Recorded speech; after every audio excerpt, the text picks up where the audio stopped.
Is it me, or is it a general problem for everyone that fitting motors, speed controllers and batteries into the VE8 is a bit of a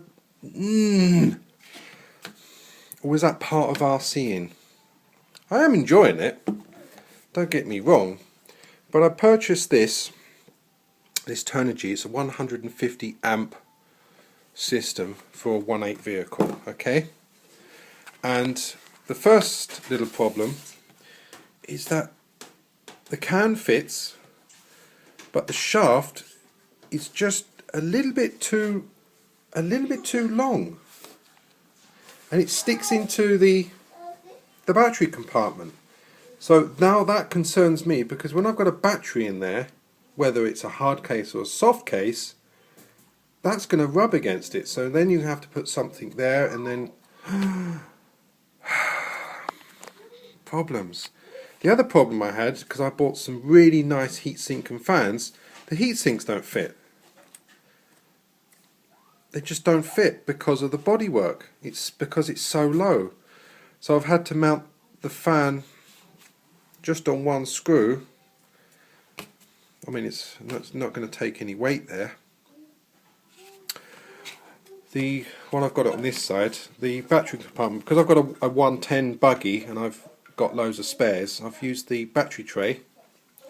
I've modified it, cut some holes. It's very rough at the moment. I'm going to sand it all down and wet and dry it and really make it look nice.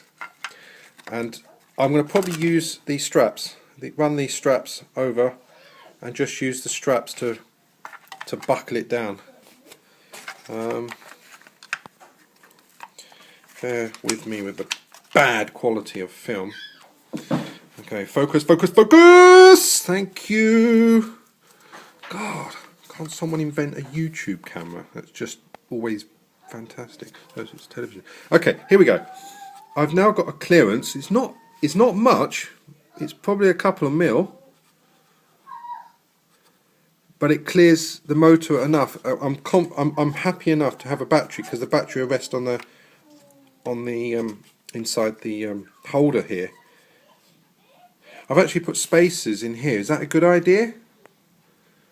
I've only put about 2 spacers just to pull the shaft back and then push the pinion a bit more forward.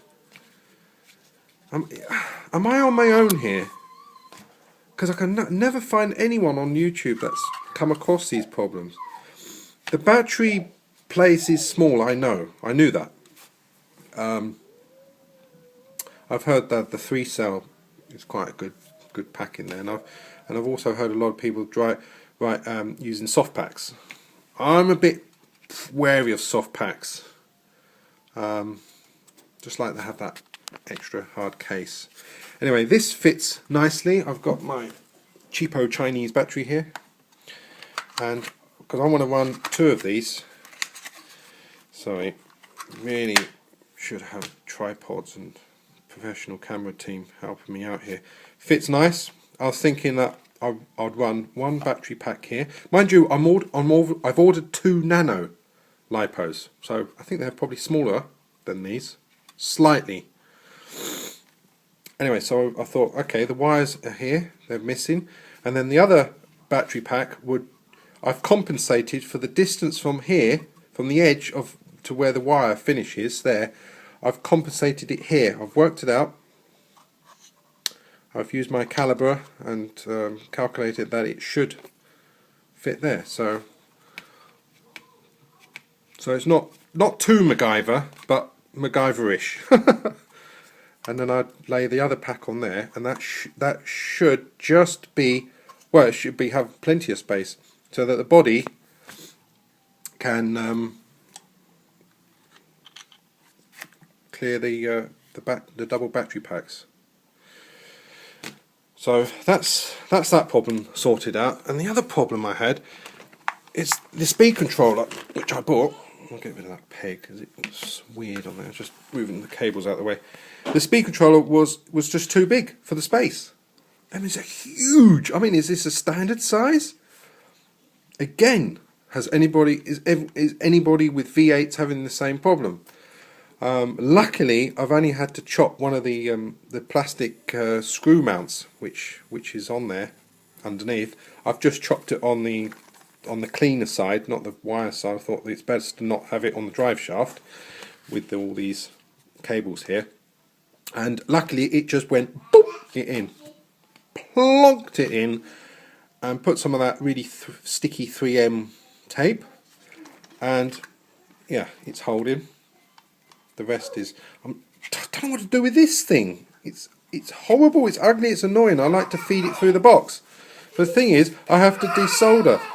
Hold on, my son's after me and I'll be back. Sorry about that, had an emergency with the boy, needed water. Anyway, so yeah, this stupid candy thing, I just have to desolder it, or I have to take the connect. But I like to have it in there. Is that good to be with the what have I got in there? I've got the receiver in there. Is that a good idea? Really would like to get rid of that and have it all neat. I love to have it all neat. See, I've wired this all through there. Just pushed it through. I'm not a great fan of cable ties when you can avoid it. And then I put the on-off switch at the back. I've just stuck it onto the suspension thing. Suspension. I keep forgetting the name. Why do I keep forgetting the name? Oh, I'm so stupid. Anyway, can't. That's going to bug me now till I get it right. So, are you having the same problems? The cables are fine. Here is all. It's all fine. They're very thick cables. They don't fit in this. There's a cable holder here. If you're not sure, yeah, here it goes. It's to take the 3 cables. You're supposed to clip them in, but the thick ones from this speed controller, it's not going to have it. Shock towers. Ha ha! Shock towers. Shock towers. Anyway, so there's the wire. I'll just put a bit of heat shrink on there, tidy it up a bit, put it into there. Cool having this box. I've done the similar thing on my 110, but I've used a screw box. Okay, that's it. The boys are getting hungry. I've got to go, got to feed them, and I've got to carry on and think what I'm doing. I'm coming! So, kids are fed. Back to RCing. And, yes. Well, I found out what this is called. I think it's called a ferret. And it's something to do with electrical static frequency thing. Interference. Something like that. So, it's not a piece of candy. They didn't. Someone forget to put it on there. Okay. Oh, thanks, honey. Coffee. Okay. The main issues on this. This I fitted. I did moan about it at the beginning, and it was just a very simple modification, and I've stuck it on. So that's good. I've wedged that in there. It seems to be quite solid in there. The cover's all back on there. The it's such a shame about those aluminium anodized blue heat sinks. They were really nice on there. But then again, the motor is, well, it's beautiful. It's actually nice. Actually, even though it's black, because it's got some polished bits on there, machined edges, which gives it a shiny. So the can must be aluminium. So that's good enough heatsink, and this fan is so big and so much wind coming, and plus the motor's at the front, so you, like normal cars, the engine's at the front, so you get all the wind coming through, and it's gonna, yeah, I think it'll be good on a hot summer's day. And the fan will do the servo as well, and all in there. And you can just feel it blowing down anyway. The wires at the top, instead of going over the top, because of the stupid bodywork, well, shouldn't complain too much, but it's very thin here. and then it slopes up, and I've got nothing here where it's tall. I don't have anything tall. It's all here. It needs to be the motor, and so anyway. Oh, V8, hey, V8, bloody.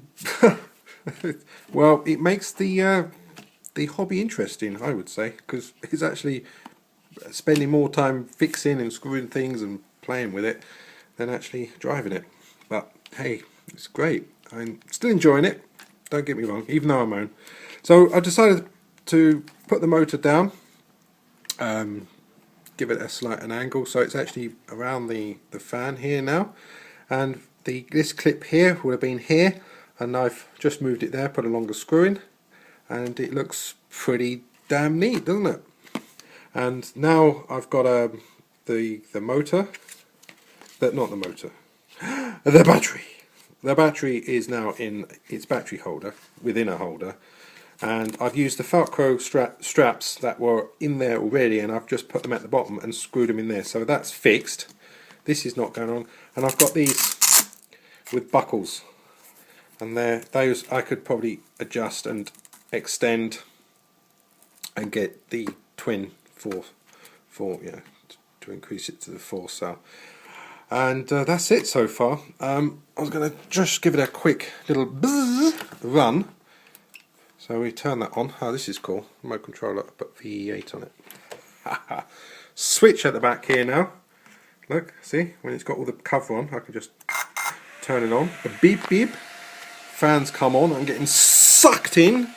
No, but tell me, is this normal? Because for me, it's quite loud. Compare it to my 110, it's loud. But then everything's bigger. So is this good or bad? But I've checked everything. I've got a slight play there. I've done the paper thing, and plus it's got that slight little thing noise, which I've heard everyone say. But there's actually no real adjustment. It'd be nice if it was on a cam. You can actually adjust it to the appropriate pinion. Anyway, listen to this.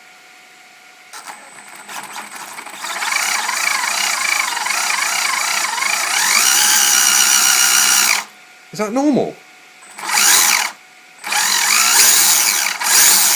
And if I make this gear any looser, if I just pull back the motor just a nano, movement, it makes a really horrible vibration. It really vibrates. And this motor, it's got a kind of, it's got a little bump. How can I explain it? Whereas my 110 motor would be very, very, very smooth. You could just spin it, and it feels like it can just spin. This one feels like it's got a bit of resistance. Is that normal for the bigger motor, for the 1/8 scale motor? So if I really start slowly, don't you tip off and fly out the door.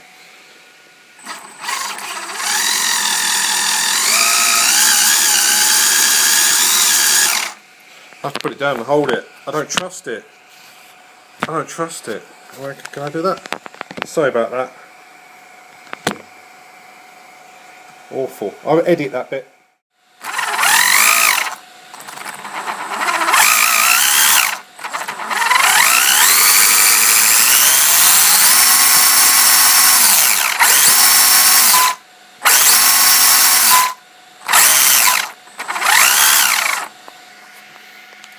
Yeah, I'll try to do aggressive acceleration, aggressive braking, and slow beginning and everything. It would be interesting if anybody could tell me if that's good, because there's so many videos out on YouTube and no one goes into that little extra detail. So, is anybody watching this video? Oh, I've got to mention something. It's interesting with the RC hobby. You find a lot of contacts, and it seems like really everyone's so friendly. It's such a friendly hobby, and and I'll give you an example. I watched this video. It's a guy from England. He's got a great big Bigfoot truck, and if you're watching, you'll know who you are.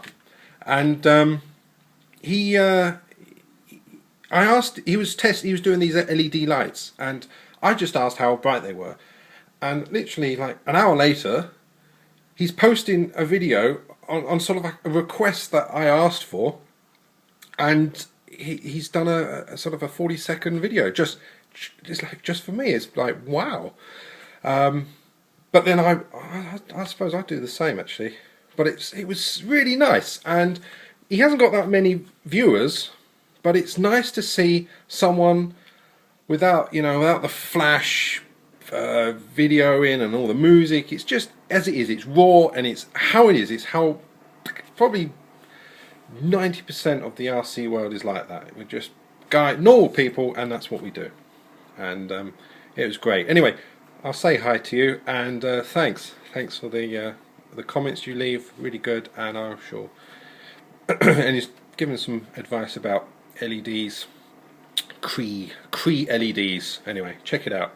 Anyway, oh, that's his. I'll put his. I put his there. That's his username. Anyway, there you go. I'm gonna go and bash the 110 now. I'm not going to take this outside because it's too snowy and crappy, and I spent some time on it.